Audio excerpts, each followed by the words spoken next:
नमस्कार विद्यार्थी मित्रांनो, द युनिक अकॅडमीत आपलं स्वागत आहे। आजचा जो मुख्य परीक्षा झाला त्या मुख्य परीक्षेतील महाराष्ट्राच्या इतिहासावरील विश्लेषण आपण पाहूयात मित्रांनो।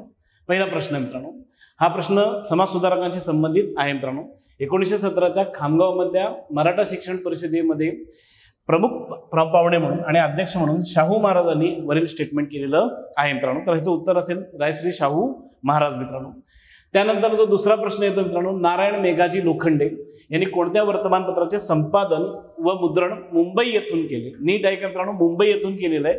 त्यामुळे या प्रश्नाचं उत्तर असेल मित्रांनो दीनबंधू। ऍक्च्युअली दीनबंधूची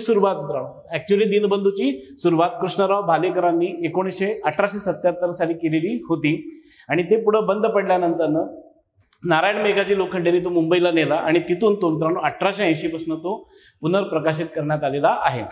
या दीनबंधू या वर्तमानपत्रावरील जे ब्रीद होतं मित्रांनो ते होतं journal devoted to the interest of working class मित्रांनो। या दीनबंधू आणि दीनमित्र यावर दोन प्रश्न यावेळेस आलेले आहेत मित्रांनो। समाज सुधारकांवर जरा जास्त भर दिसतोय मित्रांनो। त्यानंतर वर्तमानपत्रांविषयीचा एक प्रश्न आहे मित्रांनो। परत एकदा वर्तमानपत्र चालू बघा मित्रांनो। वर्तमानपत्रांविषयी जर बोलायचं झालं तर मित्रांनो न्यू इंडिया आणि ट्रिब्यून मित्रांनो, न्यू इंडिया आणि ट्रिब्यून बद्दल जर बोलायचं असलं तर सरकारची जेव्हा दडपशाही चालू होती त्यावेळेस हे चालू झालेलं होतं मित्रांनो। द मद्रास मेल हे भारतातील पहिलं मित्रांनो सायं दैनिक आहे मित्रांनो, इव्हनिंग ते मित्रांनो। इंदू प्रकाश, मामा परमानंद, नर फाटक मित्रांनो आणि त्याचनंतर मित्रांनो वंदे मातरम हे जहालवादी विचारसरणीचं आहे मित्रांनो। तर त्यामुळे त्याचं जे उत्तर येईल मित्रांनो ते येईल 2 नंबर मित्रांनो। ते दोन नंबर मित्रांनो। आता न्यू इंडिया हे ॲनी बेझंट यांनी 1914 साली चालू केलेलं आहे। ट्रिब्यून 1881 आहे मित्रांनो। द मद्रास मेल 1928 आहे। इंदू प्रकाश 1862 आहे, विष्णुशास्त्री पंडितांचं मित्रांनो। आणि वंदे मातरम मित्रांनो बिपिनचंद्र पालांनी सुरुवात केलेली होती। अरविंद घोष याचे संपादक होते। लाला लजपत रायांनी हे वर्तमानपत्र चालू केलं होतं आणि माधव भिकाजी कामांच्या वर्तमानपत्राचं नावही वंदे मातरम होतं मित्रांनो। त्यानंतर पुढीलपैकी कोणत्या वर्तमानपत्रांनी सत्यशोधक चळवळीला पाठबळ दिले? सत्यशोधक समाजावर हा सेकंड प्रश्न येतोय मित्रांनो। सत्यशोधक समाजावर सेकंड प्रश्न येतोय आणि एकाच वर्तमानपत्रावर हा परत दोनदा किंवा तिसऱ्यांदा रिपीट होतोय असं म्हटलं तरी हरकत नाही मित्रांनो। दीनबंधू कृष्णराव भालेकरांनी सत्यशोधक समाजाचा विचार प्रसार करण्यासाठीच चालू केलेले वर्तमानपत्र होतं मित्रांनो। त्यानंतर येतं दीनमित्र मित्रांनो। हे दोन्हीच्या दोन्ही सत्यशोधक समाजाच्या चळवळीला पाठिंबा देत होते। ज्ञानोदय हे ख्रिश्चन धर्माच्या प्रसारासाठी होतं आणि ज्ञानप्रकाश लक्षात घ्या त्याला उत्तरेसाठी होतं मित्रांनो। त्यामुळे याचं जे उत्तर येईल मित्रांनो ते अ आणि ब मित्रांनो। याचं उत्तर जे येईल ते अ आणि ब आहे मित्रांनो। दीनबंधू 1 जानेवारी 1877 कृष्णराव भालेकर मित्रांनो। दीनमित्र 1884 मुकुंदराव पाटील मित्रांनो। दोघंही सत्यशोधक समाजाचे सदस्य आहेत, सत्यशोधक समाजाच्या विचारसरणीचे आहेत मित्रांनो। ज्ञानोदय हे अजूनही सध्याही चालू असलेलं ख्रिश्चन धर्माच्या प्रसारासाठी हेनरी व्हॅलेंटाईननी चालू केलेले वर्तमानपत्र आहे मित्रांनो। आणि ज्ञानप्रकाश मित्रांनो कृष्णाजी त्रिंबक रानडे यांनी 1849 साली सुरू केलेलं होतं मित्रांनो। तुम्हाला या समाज सुधारकांच्या याच्यातला जो संदर्भ आहे तो या वरील पुस्तकात तुम्हाला भेटतोय मित्रांनो। त्यानंतर महाराष्ट्रात रयतवारी पद्धत मित्रांनो हा प्रश्न थोडासा जटिल आहे मित्रांनो। टायटल टाकलंय रयतवारी पद्धत आहे मित्रांनो। ब्रिटिश ईस्ट इंडिया कंपनीच्या कोणत्या गव्हर्नर जनरल विचारले मित्रांनो। गव्हर्नर जनरल जर बोलायचं झालं मित्रांनो, गव्हर्नर जनरल 1820 ला रयतवारी स्टार्ट होते मित्रांनो। तर तो येतो हेस्टिंग येतो मित्रांनो, तो येतो हेस्टिंग मित्रांनो आणि ते ऑप्शन नाहीये। मग दुसरं जर ऑप्शन बघायचं झालं तर महाराष्ट्रात जेव्हा रयतवारी स्टार्ट झालेली होती तेव्हा महाराष्ट्रात किंवा त्यावेळेसचं नाव आहे बॉम्बे प्रांत मित्रांनो। त्यावेळेसचा जो गव्हर्नर होता तो सर जॉन माल्कम होता, पण तो बॉम्बेचा गव्हर्नर आहे। इथे एक स्पेसिफिकली शब्द टाकण्यात आलाय, तो शब्द आहे मित्रांनो गव्हर्नर जनरल। त्यामुळं आयोग याचं उत्तर काय देतं ते पाहावं लागेल मित्रांनो। आयोग काय त्याचं उत्तर काय देतं ते पाहावं लागेल मित्रांनो। आता हार्डिंगचं जर पहिला बघायला गेला तर मित्रांनो हार्डिंग आपल्याकडे 2 येतात मित्रांनो। एकाचा कार्यकाळ 1844 ते 1848 आहे आणि दुसऱ्याचा जो 1910 ते 1916 आहे मित्रांनो। सर जॉन माल्कम रिपीट करतोय, हा मुंबईचा गव्हर्नर आहे मित्रांनो, हा मुंबईचा गव्हर्नर आहे मित्रांनो। सर कॉर्नवॉलिस बद्दल जर बोलायचं झालं तर तो आधीच आहे मित्रांनो 1786 ते 1793। कॉर्नवॉलिस बद्दल जर बोलायचं झालं तर मित्रांनो कायमधारा पद्धत येते मित्रांनो, कायमधारा पद्धत येते। आणि वेलस्ली बद्दल जर बोलायचं झालं तर मित्रांनो तैनाती फौज मित्रांनो, तैनाती फौज। त्यामुळं आयोग याचं उत्तर काय देते हे आपल्याला पाहावं लागेल मित्रांनो। त्यानंतर महाराष्ट्रातील जी पहिली राजकीय संघटना आहे बॉम्बे असोसिएशनशी खालीलपैकी कोण संबंधित होतं मित्रांनो? दादाभाई नौरोजींची मूळ कल्पना आहे मित्रांनो.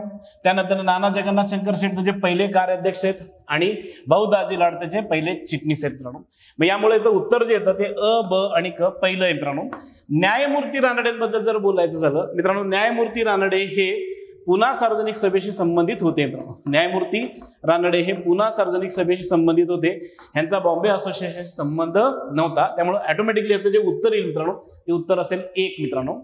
आणि बॉम्बे असोसिएशनची जी स्थापना झालेली आहे ती 26 ऑगस्ट 1852 आहे.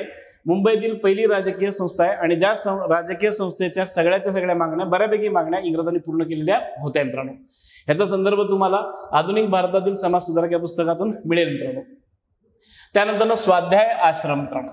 स्वाध्याय आश्रम ही संस्था कोणी स्थापन केलेली आहे? ही स्थापन केलेली आहे प्रबोधनकार ठाकरे यांनी मित्रांनो. बऱ्याचशा तरुण मुलांसाठी वक्तृत्व स्पर्धा किंवा वक्तृत्व कसं वाढवता येईल यासाठी त्यांनी गोळा केलेले होते. प्लस मित्रांनो त्यातनं स्वाध्याय आश्रमाची सुरुवात स्पेसिफिकली स्पेसिफिकली विधवा विवाहासाठी असेल लक्षात घ्या. त्यानंतर महिलांच्या सशक्तीकरणासाठी ही सुरुवात झालेली होती जी 1921 सालची आहे मित्रांनो. ह्याचा रेफरन्स सुद्धा तुम्हाला या पुस्तकात भेटेल मित्रांनो. त्यानंतर येतं तो म्हणजे ब्रिटिश भारतातील महसूल पद्धती मित्रांनो. महसूल पद्धती कालानुक्रम मित्रांनो. परत एकदा रयतवारी रिपीट झालेली आहे. यावेळेस जर प्रश्नपत्रिका बघायला झाला तर मित्रांनो समाज सुधारकांवर आहेत, वर्तमानपत्रांवर आहे आणि कर प्रणालीवर आपल्याला दिसतोय मित्रांनो. यामध्ये कायमधारा पद्धत येते, त्यानंतर महालवारी पद्धत येते, बोली पद्धत येते, रयतवारी आणि महालवारी एकाच सालचा आहे मित्रांनो. रयतवारी आणि महालवारी एकाच सालचा आहे. बोली पद्धत सुरुवातीची मित्रांनो 1873 मित्रांनो आणि कायमधारा पद्धत त्या दरम्यानची आहे. त्यामुळे ह्याचं जे उत्तर येतं ते ड, अ, क, ब मित्रांनो आणि हे इन डिटेल मित्रांनो. कायमधारा 1793 कॉर्नवालिस, बोली पद्धत 1772 वॉरन हेजिटिंग्स, महालवारी आणि रयतवारी परत हाच विषय आहे मित्रांनो. परत हाच विषय सुरुवात करणारे हेस्टिंग्स आहेत जे आपण पहिल्या प्रश्नात बघितलेलं होतं मित्रांनो. नेक्स्ट शेतकऱ्यांतर्फे सरकारकडे दाद मागण्याची चळवळ आहे मित्रांनो. भारतात प्रथम कुणी केली? प्रश्न मजेशीर आहे मित्रांनो. यामध्ये सत्यशोधक समाज ऑप्शन्स आहेत, कृष्णराव भालेकर आहेत, सार्वजनिक सभा आहे मित्रांनो. सेनापती बापटांचा संबंध येत नाही. कृष्णराव भालेकरांनी त्यांच्या वर्तमानपत्रातनं बऱ्याचशा मागण्या केलेल्या आहेत मित्रांनो. सार्वजनिक सभेने शेतकऱ्यांकडे जाऊन शेतकऱ्यांची बाजू समजून घेऊन एक अहवाल सुद्धा सादर केलेला आहे मित्रांनो. पण सर्वप्रथम मित्रांनो सत्यशोधक समाजाने केलेला आहे 1873 गोष्ट आहे मित्रांनो. ही 1873 गोष्ट आहे मित्रांनो. कृष्णराव भालेकरांनी 1895 मध्ये जेव्हा काँग्रेसचं पुण्यात अधिवेशन होतं, सुरेंद्रनाथ बॅनर्जी त्याचे अध्यक्ष होते, त्यावेळेस एक 70 फुटी पुतळा लावलेला होता, कडबा भरलेला, आणि त्यावर लिहिलेलं होतं की बाबा आमच्या 19 कोटींपैकी 19 जणांची तरी तुम्हाला काळजी आहे का? शेतकऱ्यांचा कैवारी हे वर्तमानपत्र त्यांचं 1893 आहे. त्यांचे तिन्ही वर्तमानपत्रातलं लिखाण आहे मित्रांनो. दिनमित्रमध्ये, शेतकऱ्यांचे कैवारी, राघवभूषणमध्ये. पुन्हा सार्वजनिक सभेने काय केलं असेल तर 1873 साली शेतकऱ्यांची आर्थिक पाहणी करून अहवाल सादर केलेला होता मित्रांनो. पण सार्वजनिक सभा सत्यशोधक समाजाने मात्र चळवळ उभी केलेली आहे मित्रांनो. जोड्या जुळवा मित्रांनो. इथं परत एकदा समाज सुधारकांचा प्रश्न येतो मित्रांनो. छत्रपती शाहू महाराजांनी गैरब्राह्मणांसाठी शिवाजी वैदिक स्कूलची स्थापना केलेली आहे. आपण जर पहिला प्रश्न बघितला आणि आताचा जर प्रश्न बघितला तर समाज सुधारकांमध्ये ब्राह्मणेतर चळवळीला हा दुसरा प्रश्न येतोय. समाज सुधारकांमध्ये ब्राह्मणेतर चळवळी दुसरा प्रश्न येतोय. समाज सुधारकातल्या वर्तमानपत्रांवर 2 प्रश्न येत आहेत मित्रांनो आणि कर प्रणालीवर एक प्रश्न आहे. प्रश्न बऱ्यापैकी रिपीट होण्याची शक्यता दिसते मित्रांनो. पंजाबराव देशमुखांबाबत जर बोलायचं झालं तर शिवाजी शिक्षण संस्था. गोपाळ गणेश आगरकरांनी मित्रांनो स्वयंवर पद्धतीची मागणी केलेली होती लग्नाची. ही मागणी आहे लक्षात घ्या. आणि महादेव रानडेंबद्दल जर बोलायचं झालं, न्यायमूर्ती रानडेंबद्दल विधवा विवाहोत्तेजक मंडळ मित्रांनो, विधवा विवाहोत्तेजक मंडळ. त्यामुळे ह्याचं जे उत्तर येईल उत्तर नंबर 3 असेल मित्रांनो. ह्याचं जे उत्तर येईल त्याचं उत्तर नंबर 3 असेल मित्रांनो. हे झालं विधवा विवाहोत्तेजक मंडळी 1865 मित्रांनो. त्यानंतर छत्रपती शाहू महाराजांचं जे वैदिक स्कूल आहे ते 1920 आहे आणि मित्रांनो पंजाबराव देशमुखांचं जे 1932 आहे. शाहू महाराजांबद्दल जर बोलायचं झालं तर मित्रांनो 1920, 21 आणि 22 म्हणजे ज्या घटनांना 100 वर्ष झालेली त्या 100 वर्षावर प्रश्न आधारित दिसत आहेत मित्रांनो. धन्यवाद. नमस्कार विद्यार्थी मित्रांनो, युनिक अकॅडमीमध्ये आपलं स्वागत आहे. द युनिक अकॅडमी मित्रांनो अराज्यपत्रित सेवेसंदर्भात गट ब आणि गट क साठी 9 ऑक्टोबर रोजी एक बॅच लॉन्च करत आहे, जी 2024च्या परीक्षेसाठी उपयुक्त असेल मित्रांनो. या बॅचची एक स्पेशालिटी जर काय असेल तर ही लाईव्ह प्लस रेकॉर्डेड बॅच असेल मित्रांनो. ही रेकॉर्डेड बॅच तुम्हाला द युनिक अकॅडमीच्या ॲपवर बघता येईल मित्रांनो. या बॅचची वैशिष्ट्ये मित्रांनो गट ब आणि गट क च्या पूर्ण अभ्यासक्रमाची आपण 6 महिन्यात आपण तयारी करून घेतो मित्रांनो. त्याचबरोबर मित्रांनो प्रत्येक घटकानंतर एक टेस्ट घेतली जाईल मित्रांनो, ज्याचे मार्क्स तुम्हाला कळवले जातील. त्याचबरोबर मित्रांनो सध्या जो बदललेला पॅटर्न आहे मित्रांनो, त्या पॅटर्ननुसार आपली तयारी केली जाते मित्रांनो. तसेच युनिकच्या विद्यार्थ्यांना युनिकची जी प्रकाशनं असतील त्यामध्ये 40% डिस्काउंट मिळतो मित्रांनो.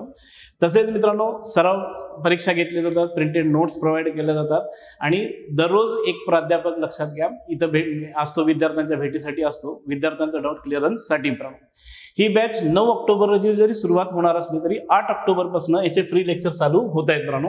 8 ऑक्टोबर रोजी सकाळी 10 ते 1 जर संचेती प्रिमाइसमध्ये ऑफलाईनला आणि द युनिक अकॅडमीच्या ॲपवर तुम्ही 10 वाजल्यापासून एक लेक्चर बघू शकता कंबाईनच्या 2000 परीक्षेच्या तयारीविषयी. 9 ऑक्टोबर रोजी मित्रांनो भारताच्या विशेषतः महाराष्ट्राच्या इतिहासासंदर्भात संदीप हर्डीकर सर लेक्चर घेतील. त्यानंतर भूगोलाविषयी शिवाजी पवार सर लेक्चर घेतील 10 ऑक्टोबर रोजी. 11 ऑक्टोबरला अर्थशास्त्राविषयी संतोष आदाटे सरांचं लेक्चर असेल.